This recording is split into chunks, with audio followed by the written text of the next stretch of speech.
Welcome back, dear learners. Before the ad break, we defined accrued income. And now here with me, I have transactions that I want us to record and see how can we adjust accrued income. And it reads, an extract from the pre-adjustment trial balance on 28 February. It is important to know that once you're given a pre-adjustment trial balance, that means there are some adjustments that you must consider. And the amount is 24,420, and that is for rent income.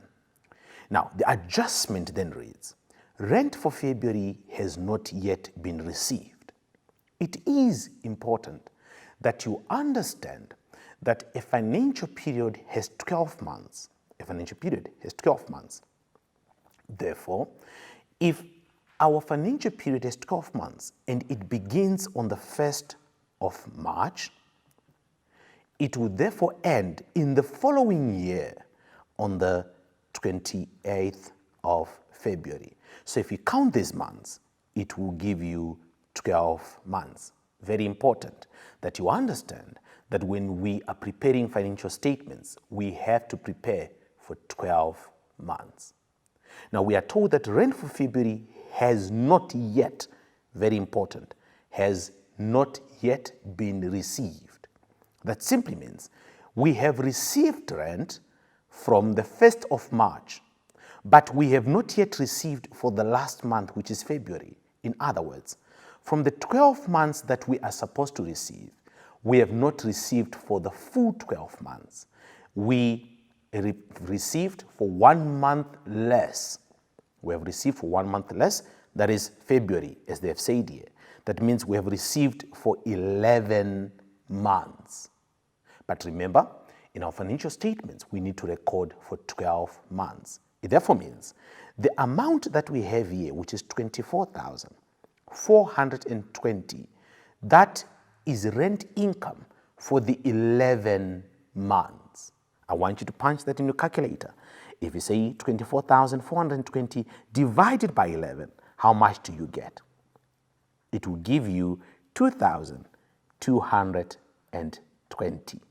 That simply means our rent per month is 2,220.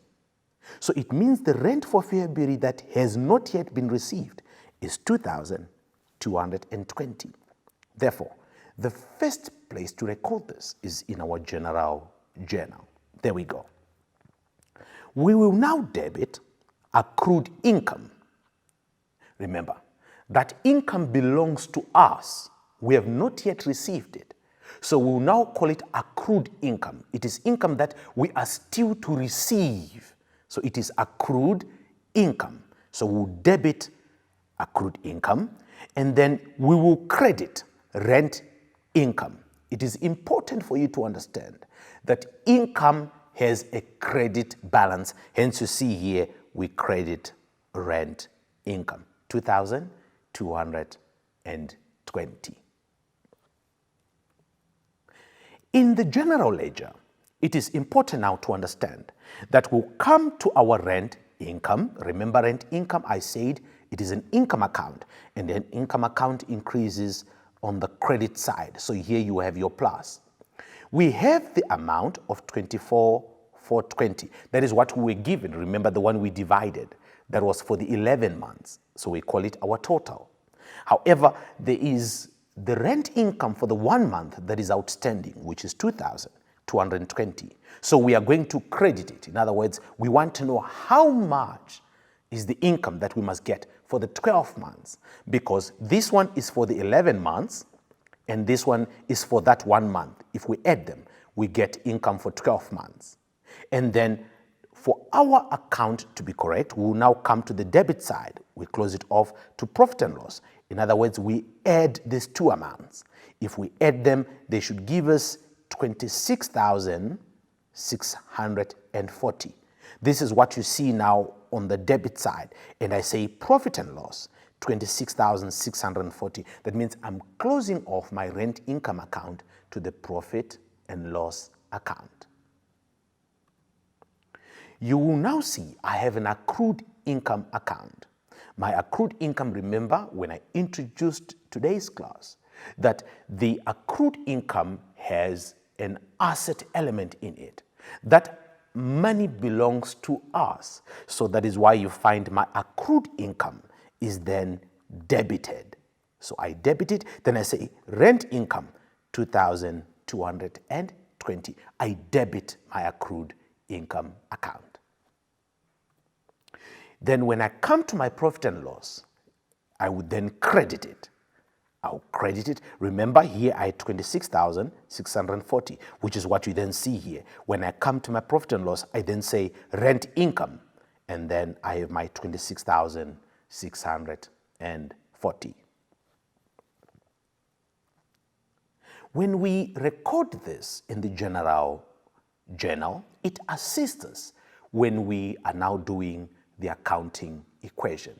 And this is how we can do the accounting equation. And I want you to see it from the general journal that you would have opened, that it becomes easy once you understand the general journal for you to do the accounting equation. In the accounting equation, we then we say, which account am I debiting? Remember here in the general journal, I debited my accrued income. So I'll come here, I debit my accrued income. Why am I debiting it? Because as I said earlier on, it is an asset element in it. So therefore, I'll come to my assets and my assets are increasing. We are still to receive this money, so it is an asset to the business.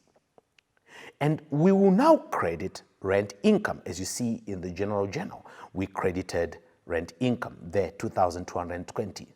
So when I come here, I'm also crediting rent income.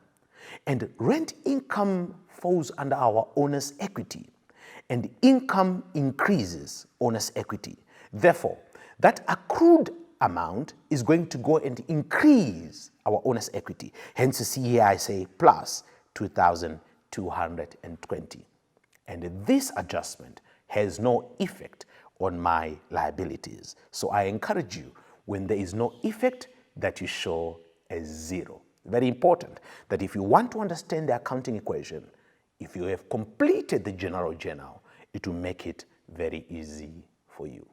Dear learners, let us go for a break and I'll see you shortly.